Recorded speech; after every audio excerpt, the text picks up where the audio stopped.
yang memang terkenal di Musim Pagi. Walaupun berbaju biru bukan Monday Blues ya, Doktor? Dr. Rebecca Hamzah bersama dengan kita untuk bincang tentang interaksi antara kaum. Ya, ini tentang perpaduan ataupun integrasi dan juga integriti ini memang dah selalu dicanangkan ya. Tapi mungkin juga kalau kita renungkan kembali, mungkin salah kita juga, mungkin setengah ibu bapa yang mungkin sebut tentang kaum ni, ada juga yang nak buat lucu tapi kadang-kadang membuatkan faham anak tu jadi tak betul. Contohnya, kalau di kecil-kecil tu, jangan keluar rumah nanti ada begali tu, ambil lah. Jadi menyebabkan, sedangkan perkara tersebut tidak seharusnya berlaku kerana kita nak menunjukkan kasih sayang antara kaum. Sedangkan bila mana benda tu dah masuk kan, jadi menyebabkan rasa takut-takut kerana tu fahaman jadi agak negatif lah. Ya, kalau kita melihat dari sudut itu memang kita katakan untuk membina komunikasi bukan boleh tumbuh sendiri. Untuk membina muhibah, untuk membina rasa sayang, untuk membina rasa akrab, mesti dibina. Sebab itu kita kata kalau mahu yang cantik, mesti asasnya cantik. Jadi kalau kita melihat komunikasi antar kaum, kita ambil kira bahawa kita menggunakan asas sekolah sebagai trust. Maknanya kita katakan untuk melatih anak supaya dia kenal, ataupun kita gunakan juga di tadika. Sebab itu kita kata kalau boleh kita hendak anak kita itu masuk di sekolah-sekolah asas yang awal ini yang ada multiracial. Tetapi kadang-kadang kita juga ada sedikit kesalahfahaman. Terutamanya katalah ada yang kaitan dengan hukum. Katalah kalau jirannya Cina kemudian ada anjing, misalan. Jadi kita kadang-kadang nak tegur salah, tak tegur pun salah. Jadi kalau begitu, hubungan ataupun interaksi akan menjadi agak sedikit tertutup atau apa yang dikatakan agak sedikit kurang mesra. Sebab kita kata kalau sebab ada kaitan dengan agama. Sama juga kalau kita kata tengok apa colok misalnya kan, anak kita apa lasap dan sebagainya tu. Jadi maknanya kita harus sebagai ibu bapa harus ada ilmu. Kenapa dia sembahyangnya begitu? Kenapa orang India sembahyangnya begitu? Malah perkataan sembahyang itu sendiri. Kalau kita salah gunakan, lu sembahyang, saya pun sembahyang kok. Tapi sembahyangnya lain-lain. Sebab itu kata Islamnya solat, orang bukan Islamnya sembahyang.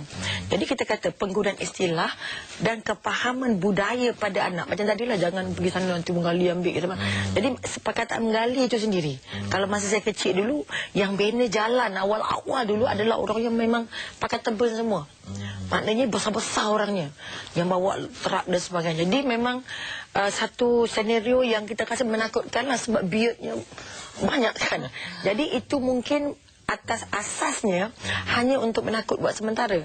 Tapi anak sudah membina kekuatan dan kefahaman yang lain hingga konsep-konsep itu diragui akhirnya bila besar. Okey, dalam kehidupan kita ya Doktor, saya membayangkan dan ini adalah realiti yang kita tidak boleh hidup sendiri. Tak kiralah satu kaum saja, lebih-lebih lagi seseorang individu tu memang tak boleh hidup sendiri. Jadi dalam kita berinteraksi setiap hari dalam pekerjaan, dalam sekolah, kawan-kawan kita kan, anak-anak memang penting lah. Tapi kadang-kadang orang dewasa ni juga tak pandai. Mereka lebih selesa kalau yang Melayunya dengan Melayu saja, berbangsa Cina, Cina saja dan sebagainya. Jadi bagaimana begini? Ini kita kata polarisasi sedang berlaku di IPT especially. Terutama di IPT. Di mana-mana institusi pengajian tinggi ini sangat jelas. Ataupun kadang-kadang di tempat makan saja, di kantin, di kafe dan sebagainya. Ini yang kita kata satu daripada apa yang kita kata, bukan nak kata halangan, tapi cabaran-cabaran yang harus diteliti secara santun. Maknanya kita kata kalau anak di sekolah, pastikan ada jadikan sebagai soal syarat. Katakan aktiviti ini harus dihadiri oleh begini. Jangan dibiarkan pelajar memilih sendiri. Kalau dibiarkan pelajar katalah buat hoki mungkin nak Indian semua misalnya. Yang lari semua ni Indian semua, ataupun yang badminton semua Cina semua misalnya. Jadi kita harus mengambil kira bahawa dalam setiap agenda kehidupan, sama ada itu bersendirian, ada terutamanya ada segi formalnya, harus ada unsur ini. Harus masuk unsur multiracial ini sebagai sebahagian daripada kriteria. Ini paling senang dihidangkan di sekolah. Dalam aktiviti kurikulum, dalam aktiviti berbahasa, walaupun debat tu bahasa Melayu, pastikan anak-anak bukan Melayu take part. Ataupun kata-kata dalam nyanyian, dalam sokan, itu antara lantai yang sangat ampuh untuk mengangkat kekuatan bersama ini. Sebab kalau kita terus prejudis, kalau cikgunya sendiri tidak begitu kata, oh susahlah saya dengan begitu dan begini, maka akan turunlah darah-darah yang ada prejudis ini. Walaupun secara tersuratnya tidak pasti, tapi kadang-kadang tersiratnya itu jelas. Itu yang kita nak kena jaga sangat-sangat, bahawa kita dijadikan lain-lain kaum untuk kamu bekerjasama, untuk kamu kenal mengenal. Itu perintah. Sebab itu kita lain bahasa, lain budaya. Kalau kita tak boleh menyatukan diri dalam, katalah kalau kami Islam saja dari negara lain, macam-macam budaya. Jadi kalau kita berteraskan kepada kita Malaysia, jangan sampai menekan yang lain dan menimbulkan yang lain. Dan kalau boleh kita nak membina keserasian yang tidak mencacatkan. Okey, maknanya bila kata-kata keserasian itu dari segi bahasanya, dari segi budayanya, faham, memahami secara tulus. You faham agama dia, dia faham agama you. Dia boleh hormat you. Kalau tengah makan, azan, diam, ni azan. Kita boleh kata, kalau kata pengalaman anak saya dengan bukan Islam, anak bukan Islam tak akan hantar anak saya pergi masjid. Okay, you do your pray first, and akan pick you up back. Jadi maknanya kebanyakan anak saya semua berkawan dengan bukan Melayu. Sebab saya nak dia kuat bahasa Inggeris, nak dia rajin. Jadi tapi saya terima mereka. Jangan kata apalah pakai skirt datang rumah saya, apalah makan begitu begini kan. Tapi dia tahu saya tak boleh makan ini. Kalau kuih raya ini saya beli, bukan saya buat sendiri. So dia bagi kuih raya dia, saya bagi kuih raya saya. Dia datang ke rumah saya, tapi saya susah nak pergi rumah mereka. Dan situ kita nampak bahawa budaya itu sebenarnya cantik, boleh dikongsi bersama.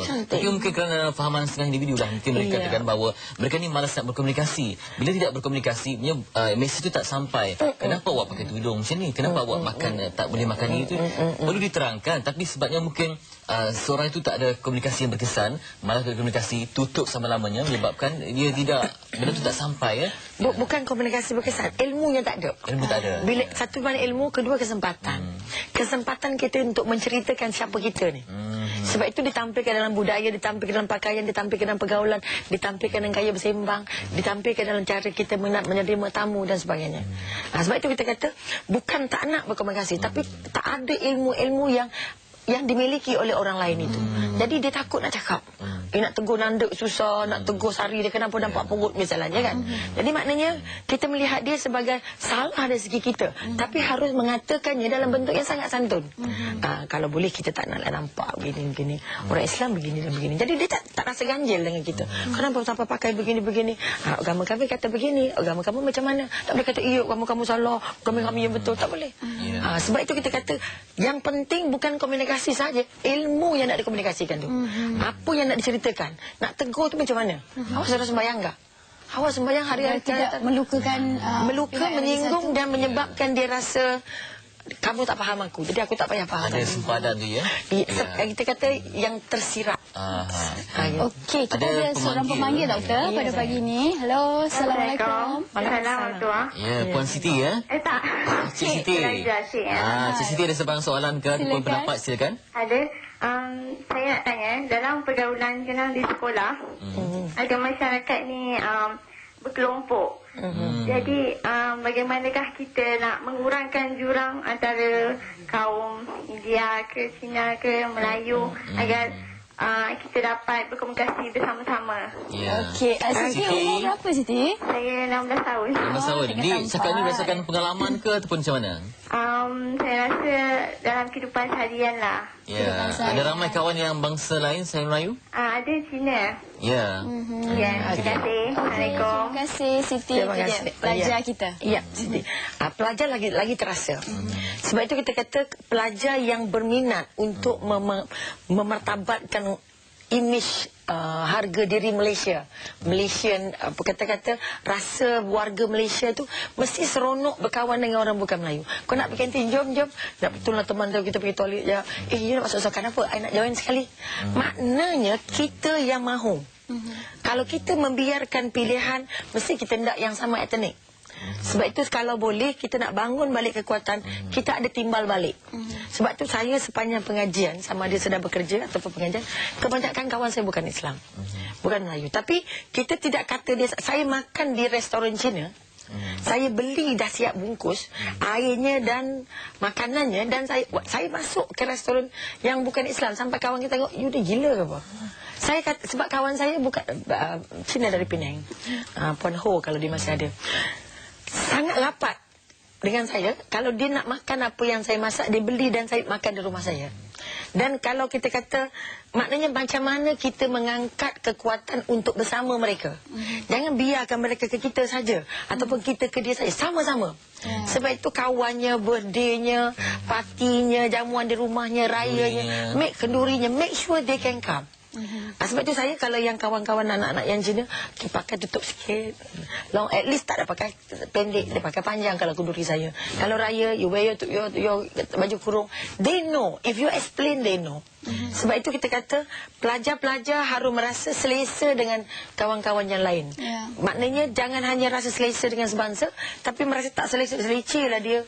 Maknanya, sebab itu kepahaman ini mesti datang dari rumah. Kedua, datang dari guru. Ketiga, datang dari aktiviti. Kalau saja-saja nak bagi dia tumbuh sendiri, tak ada. Sebab itu mesti ada pentas yang murid boleh bersama. Ada aktiviti yang murid boleh tarik tangan, pegang tangan. Kalau tidak, dia tak laku. Okey, sebaliknya kita dari berehat seketika ni, kita nak tanyakan mungkin kepada doktor ya. Kaum, kami malukan anda untuk menanyakan soalan di 1800-18636. Betul tu. Dan sebelum kita berehat, kita dah tanyakan kepada doktor ya, bagaimana lagi caranya untuk kita mungkin lebih selesa doktor berinteraksi, lebih selesa dalam kehidupan kita sehari-hari dengan kaum-kaum yang lain. Kerana itu penting sebenarnya di Malaysia khususnya. Pertama, kita kenal budayanya. Katalah hari ini bukan Melayu lebih banyak pakai baju kurung dari kita pakai congsam dan pakai sari contohnya. Dan saya belajar mengikat sari, 17 jenis sari di India, di New Delhi. Dan bukan mudah ikat sari sebenarnya. Tapi kita tak ada ruang-ruang itu. Yang kedua, kita kena faham banyak apa kebiasaan-kebiasaan mereka. Makanan mereka, minuman mereka, cara bergaul mereka dan sebagainya. Apa pantang, apa do and don't. Sebab itu kita katalah maknanya dalam banyak hal, kalau tidak ada budaya yang mencantumkan, kita lambat. Sebab itu pelajar Cina lebih senang pakai baju kurung di sekolah. Itu sebahagian daripada penyesuaian mereka buat. Yang kedua, mereka terlibat dalam syarahan bahasa Melayu dan sebagainya. Maknanya kita kata, kalau tidak ada ruang untuk mereka belajar dalam bentuk upbringing, dalam bentuk sentuhan dari ibu bapa, kalau hari rayanya melawat, dengan pergi ke mereka itu akan membuat kita faham. Kita tahu macam mana dia nak terima kita dan macam mana kita terima dia. Katalah pengalaman peribadi juga. Sebab saya banyak kawan bukan Melayu. Kalau pergi ke rumah dia bertandang, bertamu, saya kata I need a can drink. Bila kita kata dia ada, you nak air sejuk kan panas, we take air sejuk. Semaknanya kita nak elak daripada kita rasa was-was dah pinggannya ke, sudunya ke, mangkuknya ke. Ada kawan saya di Singapura, dia siap bawa saya pergi kedai beli pinggan mangkuk yang khusus untuk Muslim friend. Ini ruang usaha yang kita nak. Saya tak boleh kata saya tak boleh datang. I want you to come. I buy all your pinggan mangkuk. Dia tulis door for Muslim friend only. Maknanya dia usaha sungguh-sungguh. Sebab itu kita kata, sebab dia faham apa yang kita tak boleh. Sama juga kita dengan orang yang bukan Melayu. Kita harus banyak memfahami. Saya ambil pengajian India, tahu apa Tuhan-Tuhan mereka, macam mana budaya mereka, apa dia Taibuzim, apa dia di Bali. Kalau tak ada ilmu ini, you rasa renggang dengan mereka, dekat di jasad, jauh di mata atau jauh di hati. Kita boleh duduk sebelah tapi tak boleh makan sepinggan. Sebab kita tak merasa mereka itu part of us dalam bentuk hakikinya. Kuncinya adalah ilmu. Kuncinya ilmu. Mesti ada ilmu. Juga perlu ada timba balik dan upbringing, latihan didikan dari dalam bas. Tak naklah duduk dengan dia dengan India. Di sekolah kan cikgu dia duduk sebelah-sebelah. Kamu ni tempat duduk ataupun main peranan. Kita pinjam pensel dia, pinjam buku dia. Tapi sebab itu saya banyak tahu. Jadi duduk tak kisahlah. Tapi kita nak duduk dengan dia. Kalau asrama ambil apa, saya pernah sebilik dengan pelajar dengan student bukan Islam. Dia tahu ini maghrib. Okey, switch off your radio. Okey, this my time. Bila difahami nampak cantik. Sangat cantik. Dia saja dapat pelajar. Ada pemanggil lagi dari Kelantan. Cik Muhammad Yusof ya, tak silap. Hello. Cik Yusof. Assalamualaikum. Waalaikumsalam. Mungkin nak berikan pendapat ataupun soalan, silakan. Ya, saya soalan macam doktor. Ya, saya. Kita ni di Malaysia khasnya. Jadi kita soal perpaduan kaum ni, saya di agama kita 3 bahasa besar di Malaysia kita. Melayu, Cina dan India. Tapi apa yang saya muskilkannya ialah kita bangsa Melayu, agama Islam ini tidak bersatu dan sepenuhnya dalam arti kata yang perpaduan sebenar. Ya. Itu masalah. Okey, terima kasih. Itu aja salah ya. Okey, terima kasih. Ada 3 rumpun yang besar. Kalau rumpun Ya. satu berpuak juga, dia macam mana nak berpuak dengan ataupun nak bersatu dengan yang lain? Sebab itu saya suka mengambil contoh Kelantan. Kalau kita pergi ke sana, bangsa asingnya merasa kita ni biasa. Dia boleh cakap Kelantan. Kita tak boleh cakap Cina. Kita tak boleh bahasa Tamil. Itu lemahnya kita. Bermakna mereka nak ke kita dan kita yang lambat ke sana. Jadi sebab itu kita kata mereka pakai pakaian kita, dia makan masakan kita, tapi kita tak makan masakan mereka. Kita tak aci lah kan? Tak aci lah. Maknanya kita mesti memberi sama-sama. Sama memberi, sama menerima. Yang menyebabkan dia proses teras renggang. Pertama kita kata-kata dulu kita kata majority. Now it's not necessary lagi. Sebab kita kasih kita ramai, maka mereka sikit. They come to us most of the time. Sebab itu kita kata dalam membangun kekuatan bermuhibah ini, you got to be together. Sama-sama. Sama-sama menggerak. Kalau jiran itu tak banyak. Kalau jiran, mak ayah sangat penting. Okay? Maknanya kalau jiran nak bagi makanan, katalah saya ada jiran Cina, dia nak bagi ayam panggang dia. Ini sudah sembelih punya, orang Islam sembelih punya, jangan susah hati. Saya faham. Jadi anak kita dari mula dia nampak dah yang kita nak dapat. Sebab itu saya kata di pasar dan sebagainya, belilah di mana pun, juallah apa pun. Sebab kita selalu kata, jangan beli kat orang bukan Islam. Bukan. Jadi prasangka tidak sehat ini yang dibawa dari segi pertama oleh upbringing atau pendidikan dari awal di rumah, di tadika dan sebagainya. Sebab itu sekali lagi saya kata, pahamkan mereka apa Islam nak, apa Islam kata do and don't, apa agama mereka kata do and don't. Sebab pantang yang paling sensitif yang berkaitan dengan agama. Yang lain tak ada. Yang lain kita boleh agree. Sebab itu jagalah kekuatan pantang agama dia apa. Jangan sebut pasal Tuhan saya. Dia kata apa macam mana saya sembahyang, itu doa saya. Dan dia pula tak boleh kata, you sembahyang macam mana? Saya sembahyang sikit, you sembahyang banyak. Misalnya, sikit ke banyak ke, bakar kertas ke tak bakar kertas ke, is not, tidak menjadi perenggang. Dia mesti hari menjadi penyatu. Sebab nak tanya, kenapa pakai bakar kertas? Kenapa ada kalau meninggalnya begini? Kenapa mesti nangis, mesti ada gendang-gendang? Dan saya belajar dengan Cina, kenapa dia meninggal atau ada gendang-gendang? Nak panggil roh balik. Jadi kalau kita ada jiran gitu, bear in mind, ini budaya dia. Allah mak bising, ya apa lah orang ni mak bising. Tak boleh begitu. Okey, Doktor, kadang-kadang kefahaman tu dah ada. Ilmu pun dah ada, belajar tinggi-tinggi dan sebagainya. Tetapi ego ataupun sifat bangga, pride, terlalu menebal dalam hati masing-masing. Kerana saya bangsa Melayu, saya mesti menegakkan yang saya ni bangga. Dia tak suka berkombinasi. Tidak suka. Ada juga kadang-kadang di sekolah dah cantik ni, dah bina dah ni, tapi bila lepas dah habis sekolah menengah, habis. Sayang, sedangkan di sekolah rendah bukan main lah, bukan tangan, pakai congsa Melayunya, tiba-tiba dah sampai satu peringkat, habis. Dia cuma terhad situ. Di sini mungkin dari segi ekonomi. Bidang-bidang ekonomi yang tertentu memang dimiliki oleh kaum-kaum majoriti. Maknanya ada bidangnya yang katalah perniagaan biasanya Cina. Jadi maknanya kalau you masuk bidang perniagaan, you tak berkawan dengan jenis, tak boleh jadi ahli perniagaan. Sebab kita you can't sell your smile, you can't sell anything. So sebab itu kita kata bidang-bidang ekonomi dan bidang-bidang pengusaha, katalah kerajaan Muslim Melayu, katalah, walaupun ada yang bukan Melayu. Maknanya kita kata kita membina bidang-bidang ekonomi yang merasakan serasi dengan kita. Bila memilih kerasian, tidak mengambil kira faktor serasi dari segi etnik, maka akan terjadilah polarisasi yang tidak kita inginkan. Kadang-kadang automatically pergi makan kan, you cari tiba-tiba duduk dah semeja. The student also like that. Dia sekolah macam tu. Jadi maknanya kita kata kebiasaan membuat homework, buat assignment, kita nak discussion group, kita rasa tak ada unsur yang tidak menyerlahkan rasa seronok berbincang dengan bukan Melayu. Sebab itu saya group discussion saya pun mostly kita ambil bukan Melayu, sebab sama-sama rajin lah. Kalau kita kata dia rajin, saya malas, saya susah dengan dia, saya tak boleh ngam, dia pandai sikit, saya tak pandai. Kalau ada garisan gitu, kalau kita geser banyak, maka geseran itu akan menimbulkan kehausan yang akhirnya renggang.